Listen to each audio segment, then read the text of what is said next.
सभी लोगों का मैं हार्दिक स्वागत करती हूँ। आशा करती हूँ आप सभी लोग बहुत ही अच्छे होंगे और आपकी स्टडी भी बहुत ही अच्छी चल रही होगी। तो जैसा कि आप सभी लोगों ने थंबनेल में देख ही लिया होगा, आज हमने आपके लिए एक न्यू टॉपिक स्टार्ट किया है जिसका नाम है केमिकल बॉन्डिंग, जिसे हिंदी में कहा जाता है रासायनिक बंध। ये टॉपिक आपके एग्जाम के लिए बहुत ही इंपॉर्टेंट टॉपिक है, क्योंकि इससे आपके एग्जाम में एक ना एक क्वेश्चन अवश्य पूछा जाता है। इस टॉपिक को हम आपको बहुत ही बारीकी से कराएंगे, सभी चीजों को डिटेल से कराएंगे। आज की क्लास ये केमिकल बॉन्डिंग की इंट्रोडक्शन की क्लास है, बहुत ही बेसिक क्लास है जो कि अन्य आने वाली क्लास के लिए इंपॉर्टेंट क्लास है।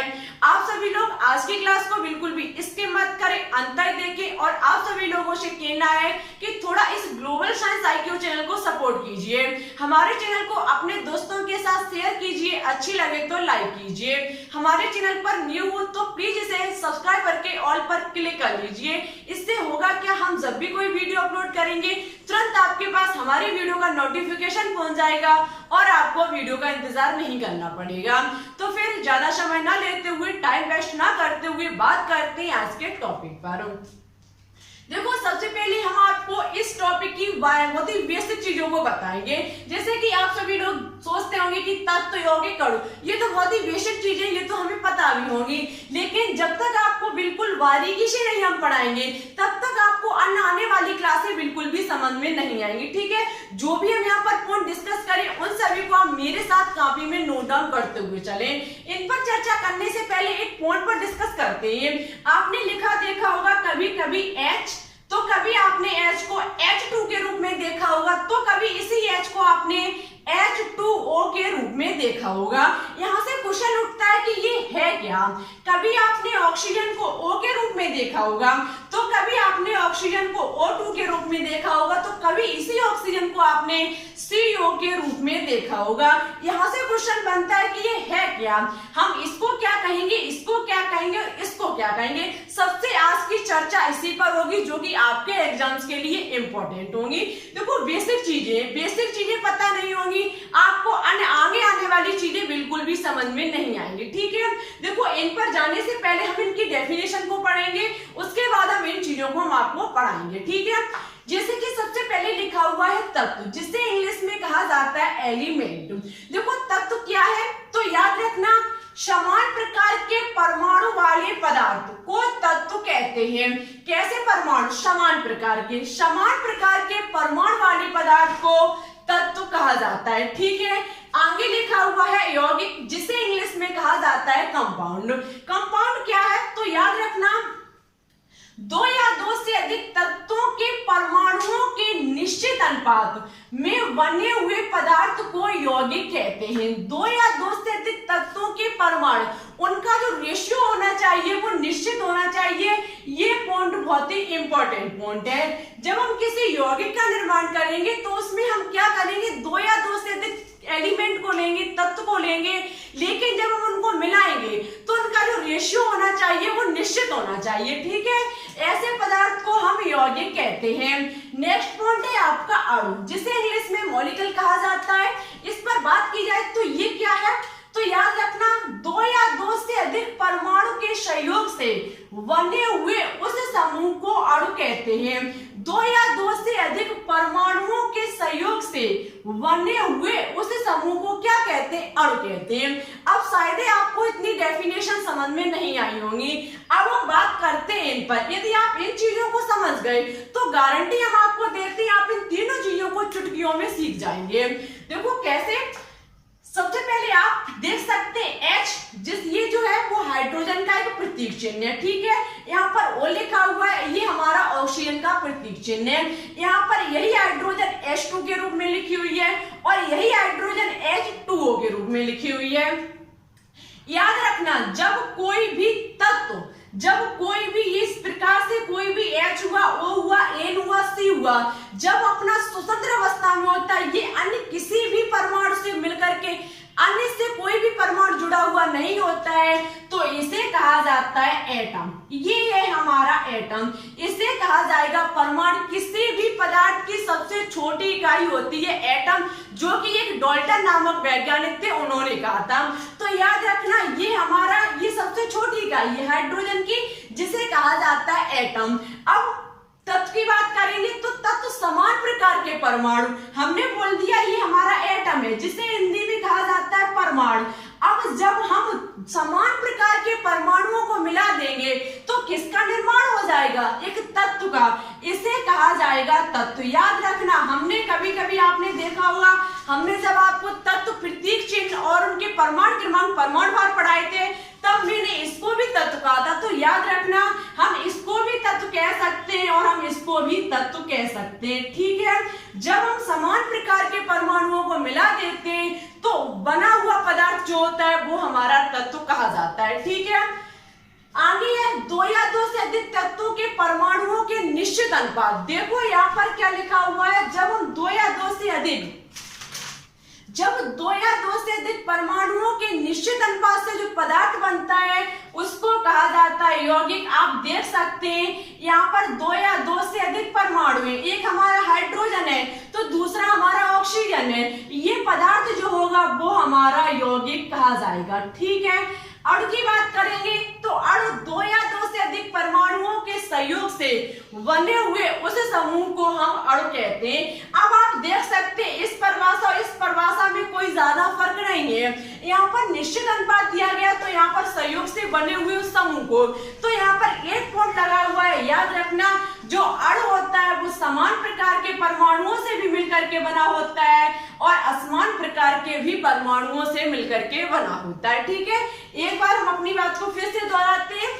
जो आपका तत्व होता है ये हमारा जो होगा, ये हमारा होगा एटम, परमाणु। परमाणु जो होता है वो किसी भी तत्व की सबसे छोटी इकाई होती है। हम यही भी कह सकते हैं कि किसी भी पदार्थ की सबसे छोटी इकाई होती है।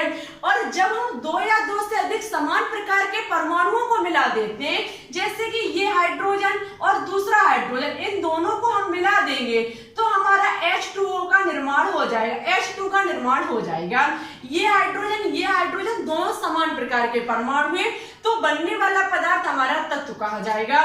तो ये हमारा तत्व कहलाएगा और इसे भी हम तत्व कह सकते हैं, एटम को भी हम तत्व कह सकते हैं। ठीक है, यौगिक की बात की जाए तो यौगिक में दो या दो से अधिक पदार्थों का निश्चित अनुपात होना चाहिए। यहाँ पर हम क्या करेंगे, जैसे कि हाइड्रोजन को ले लें और ऑक्सीजन को ले लें, दोनों को इनका रेशियो जो होना चाहिए वो निश्चित होना चाहिए। आपको पता है 1:8 का रेशियो जो होता है, तब हमारा कहीं जाकर के H2 का निर्माण होता है। ठीक है, जल जो ये हमारा जल है, इसका रेशियो निश्चित है कि जब हम 1:8 मिलाएंगे तभी हमारा जल का निर्माण होगा। ठीक है, तो जब हम निश्चित अनुपात में किन्हीं दो परमाणुओं को मिला देते हैं तो बनने वाला पदार्थ जो होता है वो यौगिक कहलाता है।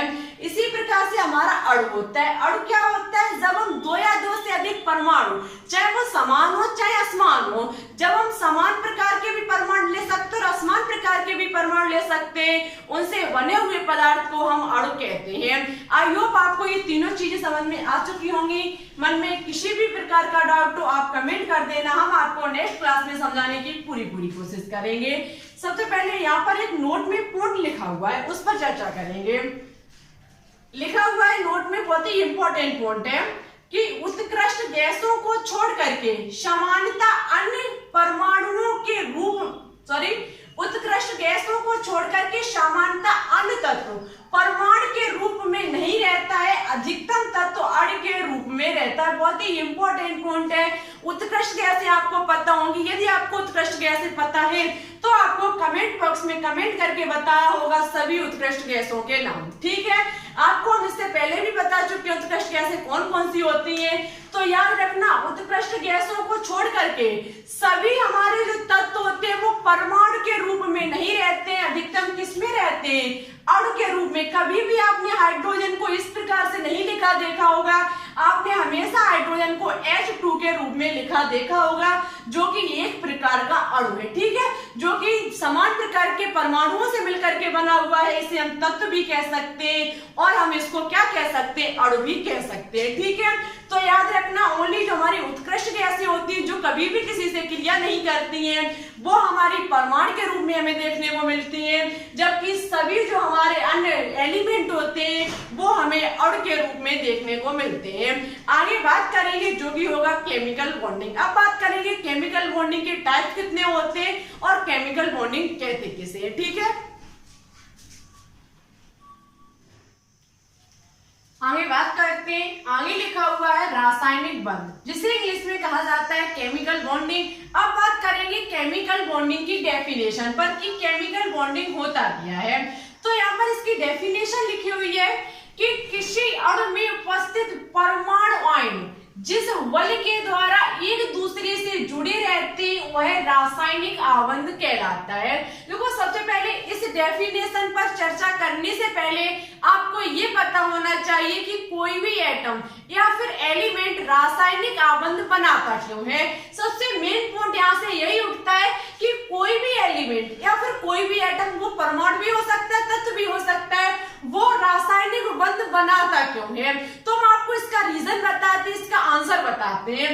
देखो, आपने कभी कभी इलेक्ट्रॉनिक विन्यास तो आपने पढ़ा ही होगा, क्योंकि हम इससे पहले पढ़ा भी चुके हैं। आपने जैसे कि बात करते हैं Na पर, जो कि हमारा सोडियम होता है, जिसका परमाणु क्रमांक होता है 11, ठीक है। इसका इलेक्ट्रॉनिक विन्यास निकल के आएगा 1s2 2s2 2p6 3s1। ये इसका होता है इलेक्ट्रॉनिक विन्यास। इसे हम दूसरे रूप में लिख सकते हैं 2,8,1, ठीक है। हम इसका रीजन बताना चाहते हैं आपको कि कोई भी एलिमेंट जो होता है वो रासायनिक आबंध बनाता क्यों है। तो इसका रीजन एक है कि प्रत्येक एलिमेंट जो होता है वो उत्कृष्ट गैसों के समान होना चाहता है। जो हमारी अक्रिय गैसें होती हैं, कौन कौन सी अक्रिय गैसें होती हैं, इसका आंसर आपको हमारे कमेंट बॉक्स में देना होगा, क्योंकि हम बता चुके हैं, आपको पता भी होगा। जो हमारा 18वां वर्ग, जिसे हम शून्य वर्ग के नाम से भी जानते हैं, उसमें रखे सभी एलिमेंट को उत्कृष्ट गैसें या फिर अक्रिय गैसें, नोबेल गैस के नाम से भी जाना जाता है, ठीक है। तो हमारे जो भी जितने भी एलिमेंट है, हमारी जो प्रोडक्ट, जो हमारी टेबल है आवर्त सारणी, आधुनिक आवर्त सारणी जो कि मोजले द्वारा दी गई है, उसमें उपस्थित प्रत्येक एलिमेंट जो होता है वो अक्रिय गैसों के समान विन्यास रखना चाहता है। अक्रिय गैसें जो होती हैं उनके वायतम कक्ष में 8 इलेक्ट्रॉन होते हैं और प्रत्येक इलेक्ट्रॉन, प्रत्येक एलिमेंट यही चाहता है कि उसके वायतम कक्ष में 8 इलेक्ट्रॉन पूर्ण हो जाए और वह अक्रिय गैसों के समान स्थायी हो जाए और वह किसी से भी क्रिया ना करे। क्योंकि आपने देखा होगा, अभी तक आपने जितनी भी केमिस्ट्री पढ़ी होगी उसमें कभी भी अक्रिय गैसों को क्रिया करते हुए नहीं देखा होगा, क्योंकि अक्रिय गैसें स्थायी हैं, वो कभी भी किसी से क्रिया नहीं करती हैं, क्योंकि उसके वायतम कक्ष में 8 इलेक्ट्रॉन पूर्ण होते हैं। उनका जो इलेक्ट्रॉनिक विन्यास होता है, जब उनको कक्षक में भरते हैं तो वो कक्षक जो होते हैं वो पूर्ण भरे होते हैं। अष्टक नियम हुआ, आपका ये वैलेंसी हुआ, वो आपको नेक्स्ट क्लास में देखने को मिलेगी, क्योंकि ये हमारी बेसिक क्लास है। आप यहाँ पर देख सकते हैं सोडियम, यदि सोडियम के वायतम कक्ष में से हम एक इलेक्ट्रॉन को बाहर निकाल दें, देखो इसमें है क्या, ये या तो एक इलेक्ट्रॉन को दान करे या फिर ये 7 इलेक्ट्रॉन को ग्रेड करे, तो ये इसके वायतम कक्ष में 8 इलेक्ट्रॉन पूर्ण हो पाएंगे और तभी ये अक्रिय गैस के समान हो पाएगा। तो अब आप देख सकते हैं 7 इलेक्ट्रॉन को ग्रेड करना और एक इलेक्ट्रॉन को दान करने में आसानी किसमें होगी। आप समझ सकते हैं कि एक इलेक्ट्रॉन को दान करना आसान होगा 7 इलेक्ट्रॉन को ग्रेड करने की अपेक्षा, ठीक है। तो ये क्या करेगा, जो सोडियम होता है वो अपना एक इलेक्ट्रॉन क्या करता है, दान कर देता है। क्या करता है, अपने में से एक इलेक्ट्रॉन को दान करता है। और Cl जो होता है, आपने देखा होगा Cl, जिसका परमाणु क्रमांक होता है 17, इसका इलेक्ट्रॉनिक विन्यास निकल के आएगा 1s2 2s2 2p6 3s2 3p। आप देख सकते हैं 2 6 10 10 2 12 और हमारे कितने बचे अब 12 5, तो 3p5, इसका हो जाएगा 2, यहाँ पर 8 और ये हमारा 7 हो जाएगा, ठीक है। आप देख सकते हैं क्लोरीन जो है, यदि इसे कहीं से एक इलेक्ट्रॉन मिल जाए तो इसके वायतम कक्ष में 8 इलेक्ट्रॉन पूर्ण हो जाएंगे, या फिर ये अपने में से 7 इलेक्ट्रॉन को दान कर दे, तब भी इसके वायतन कक्ष में 8 इलेक्ट्रॉन पूर्ण हो जाएंगे और ये एक अक्रिय गैस के समान हो जाएगा। लेकिन आप देख सकते हैं यदि ये 7 इलेक्ट्रॉन को दान करेगा तो थोड़ा मुश्किल होगा, यदि एक इलेक्ट्रॉन को ग्रहण करेगा तो थोड़ा आसान होगा। हम इसकी आपको ट्रिक भी बताते हैं। यदि किसी एलिमेंट के पास, यदि किसी तत्व के पास 7 से कम इलेक्ट्रॉन है तो वो हमेशा दान करेगा, ठीक है। सॉरी, यदि किसी भी एलिमेंट के पास 4 से कम इलेक्ट्रॉन है, 4 से कम इलेक्ट्रॉन है तो वो हमेशा दान करेगा, और यदि 4 से अधिक है तो वो इलेक्ट्रॉन को ग्रहण करेगा। किसी भी एलिमेंट के वायतन कक्ष में 4 से कम है तो वो दान करेगा, 4 से अधिक है तो वो ग्रहण करेगा, ठीक है। तो यहाँ पर ये एक इलेक्ट्रॉन को ग्रहण करेगा, ठीक है। तो ये करेगा क्या, सोडियम से कहेगा, क्लोरीन सोडियम से कहेगा कि भाई तुम अपने एक इलेक्ट्रॉन को मुझे दे दे, तो मेरे वायतन कक्ष में 8 इलेक्ट्रॉन पूर्ण हो जाएंगे और तेरे भी वायतन कक्ष में 8 इलेक्ट्रॉन पूर्ण हो जाएंगे, और NaCl जो होंगे वो आपस में दोस्ती कर लेंगे, ठीक है। आपस में ये क्या कर लेंगे, दोस्ती कर लेंगे, तो हमारा सोडियम भी स्थायी हो जाएगा और हमारा क्लोरीन भी स्थायी हो जाएगा। Na और Cl को जोड़ने के लिए एक बंध की आवश्यकता होगी। ऐसा नहीं होगा कि एक दूसरे से जाएंगे और जुड़ जाएंगे, इनके मध्य एक बॉन्डिंग होगी, एक शेयरिंग की। कहने का मतलब है इलेक्ट्रॉन को जब ये दान और ग्रहण करेंगे तो इनके मध्य एक, कहने का मतलब है बॉन्डिंग होगी। उससे ही वो बॉन्डिंग जो होगा उनमें से कोई भी हो सकता है, इसे ही कहा जाता है रासायनिक बंध। कोई भी एलिमेंट रासायनिक बंध तभी करता है जब वो अक्रिय गैस के समान होना चाहता है, अक्रिय गैस के समान स्थायी विन्यास ग्रहण करना चाहता है, ठीक है। तो वही डेफिनेशन में लिखा हुआ है कि किसी अणु में उपस्थित परमाणु आयन जिस बल के द्वारा एक दूसरे से जुड़े रहते हैं, कोई भी अणु हम ले सकते हैं, हम हाइड्रोजन को ही ले लें, H2 को ले सकते हैं, इसमें जो हमारा एटम होगा परमाणु HH होगा, ये एक दूसरे के द्वारा जिस बल से बंधे होंगे उस बल को ही कहा जाता है रासायनिक आबंध। आई होप आपको समझ में आ चुका होगा। मन में साथियों किसी भी प्रकार का डाउट हो आप कमेंट कर देना, हम आपको नेक्स्ट क्लास में समझाने की पूरी कोशिश करेंगे। अब बात करेंगे टाइप्स ऑफ केमिकल बॉन्डिंग। जो केमिकल बॉन्डिंग होते हैं वो कितने प्रकार के होता है, रासायनिक बंध कितने प्रकार का होता है, बहुत ही इंपॉर्टेंट है, ठीक है। रासायनिक बंध के प्रकार की बात की जाए तो याद रखना टाइप्स ऑफ केमिकल बॉन्डिंग, ये मुख्यतः सबसे पहले 2 प्रकार के होते हैं। एक हमारा प्रबल बंध होता है, दूसरा हमारा दुर्बल बंध होता है, ठीक है। प्रबल बंध और दुर्बल बंध, सबसे पहले याद रखना प्रबल बंध जो होता है वो एक मजबूत बल है, ठीक है। सॉरी, प्रबल जो बंध है वो सबसे मजबूत बंध होता है, दुर्बल बंध का मतलब होता है सबसे कमजोर बंध, ठीक है।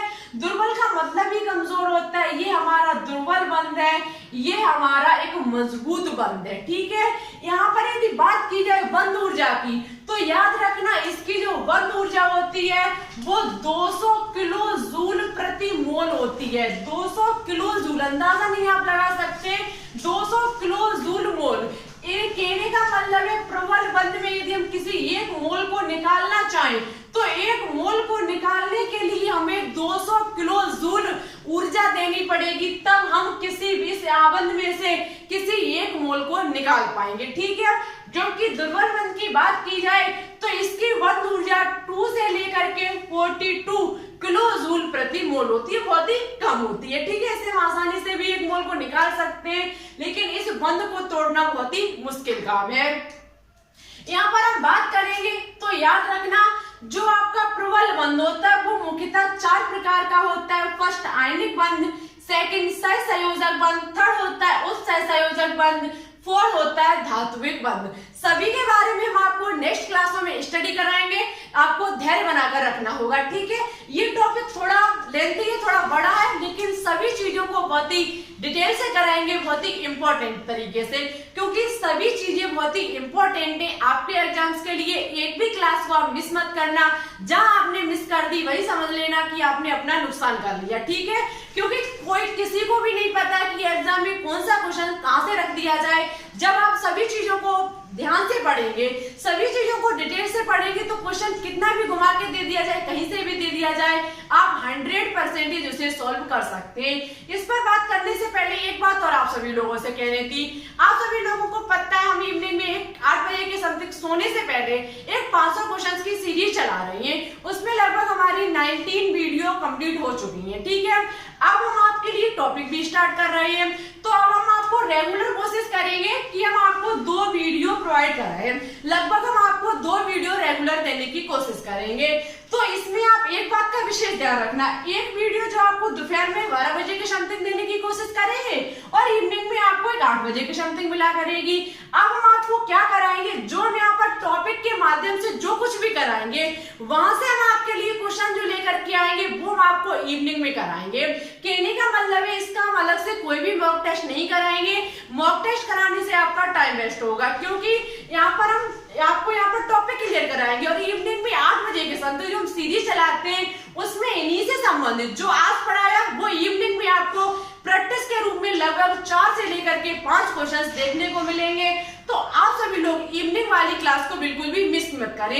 यदि अपने टॉपिक की तैयारी करना चाहते हैं, टॉपिक की तैयारी को चेक करना चाहते हैं कि हमारा टॉपिक कितना क्लियर हुआ, तो इवनिंग 8 बजे जरूर आए। ठीक है, वहां पर आपको इसी टॉपिक से लिए हुए क्वेश्चन उसी में देखने को मिलेंगे, अलग से आपको कोई भी मॉक टेस्ट नहीं कराया जाएगा। ठीक है, इस बात का विशेष ध्यान रखें। अब बात करते हैं अपने टॉपिक पर। बात करेंगे दुर्बल बंध। दुर्बल बंध जो होता है वो 2 प्रकार का होता है, हाइड्रोजन बल और वान डर वाल्स बल। इसकी भी चर्चा कराएंगे आगे क्लास में। ठीक है, थोड़ा धैर्य बनाकर रखें कि जो दुर्बल बंध होता है वो हाइड्रोजन बल और वान डर वाल्स बल 2 प्रकार का होता है। ठीक है, यहाँ पर नोट में एक पॉइंट लिखा हुआ है जो कि इंपॉर्टेंट पॉइंट है, इसे कॉपी में जरूर नोट डाउन करें और माइंड में फिट करें। लिखा हुआ है कि जब 2 सिस्टम आकर्षित होते हैं तो सिस्टम से ऊर्जा मुक्त होती है। बहुत ही इंपॉर्टेंट पॉइंट है, बहुत ही बारीकी से लेना आप। ठीक है, इसे थोड़ा बहुत ही ध्यान से समझना है कि जब 2 सिस्टम हम ले सकते हैं हाइड्रोजन, ये हमारे 2 हाइड्रोजन, जब दो हाइड्रोजन से ऊर्जा, जब 2 हाइड्रोजन एक दूसरे को अपनी तरफ आकर्षित करते हैं, यहाँ पर H2 का निर्माण कब होगा, जब ये एक दूसरे को अपनी तरफ आकर्षित करेंगे। जब ये अपनी तरफ एक दूसरे को आकर्षित करेंगे तो यहाँ से क्या मुक्त होगी, ऊर्जा।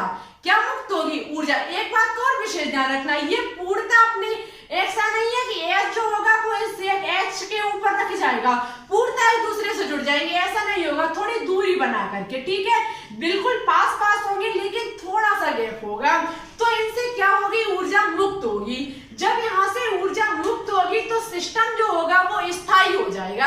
आप समझ सकते हैं जो सिस्टम होगा, जो यहाँ पर ये हाइड्रोजन होगा वो कैसा हो जाएगा, स्थायी हो जाएगा। आप अपने से पता कर सकते हैं, जैसे कि आप में खूब एनर्जी है। ठीक है, और जब आपसे एनर्जी निकाल दी जाए, जैसे एनर्जी है आपके पास तो आप इधर भागोगे उधर भागोगे, दौड़ भी कर सकते हैं, खाना भी कर सकते, सब कुछ कर सकते हैं, पढ़ाई भी कर सकते हैं, सब कुछ कर सकते हैं।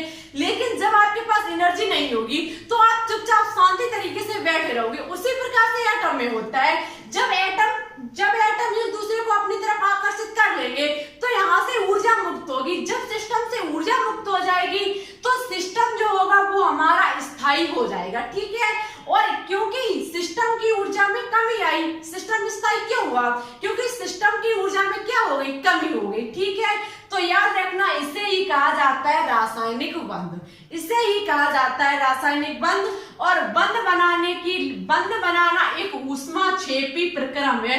मोस्ट इंपॉर्टेंट पॉइंट ऐसे जरूर नोट डाउन करें कि बंध बनाना एक ऊष्माक्षेपी प्रक्रिया में, क्योंकि यहाँ से ऊर्जा क्या हो रही है, मुक्त हो रही है। और ऊष्मा शोषी कब होती है, जब ये ऊर्जा को ग्रहण करता। ठीक है, आई होप आपको ये सब कुछ समझ में आ चुका होगा। इसकी यदि आप स्क्रीनशॉट लेना चाहें तो एक बार जरूर ले लें। ठीक है, आज की क्लास कैसी लगी कमेंट बॉक्स में कमेंट करके जरूर बताएं। ये आपका इंट्रोडक्शन था केमिकल बॉन्डिंग का। ठीक है, बेसिक क्लास थी।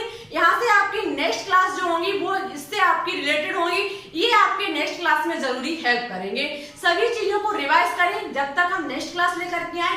कोशिश यही रहेगी रेगुलर आपको हम 2 वीडियो प्रोवाइड कराएं, एक इवनिंग में और एक दोपहर में। ठीक है, तो कमेंट बॉक्स में कमेंट करके जरूर बताएं आज का ये टॉपिक आपको कैसा लगा, क्या ये टॉपिक आपको हम पूरा कंप्लीट कराएं और जो भी क्वेश्चन बीच में हमने पूछा उसका आंसर आप कमेंट बॉक्स में देने की कोशिश करें नया समझ में, तो आप बता दें, हम आपको नेक्स्ट वीडियो में समझाने की पूरी कोशिश करेंगे।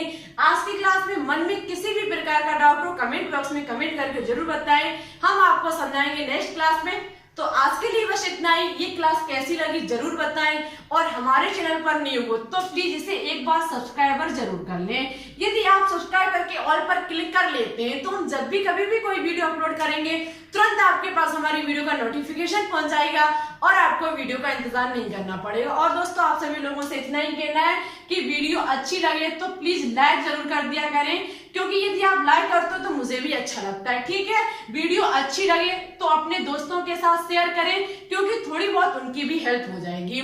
तो आज के लिए बस इतना ही। चलते हो जो भी मैंने कहा कि अब आपका मॉक टेस्ट हम जो कराएंगे इससे आपको शायद आप इवनिंग में आ जाना 8 बजे के समथिंग, आपको इससे लगभग 2 या फिर 3 क्वेश्चन देखने को मिलेंगे। जो दोपहर में कराएंगे उसका जो भी प्रैक्टिस होगी वो आपको इवनिंग में 500 क्वेश्चन सीरीज के अंतर्गत क्वेश्चन देखने को मिलेंगे।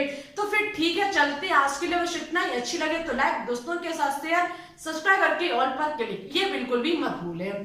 ठीक, चलते। Thanks for watching this video. जय हिंद, जय भारत, ऑल द बेस्ट।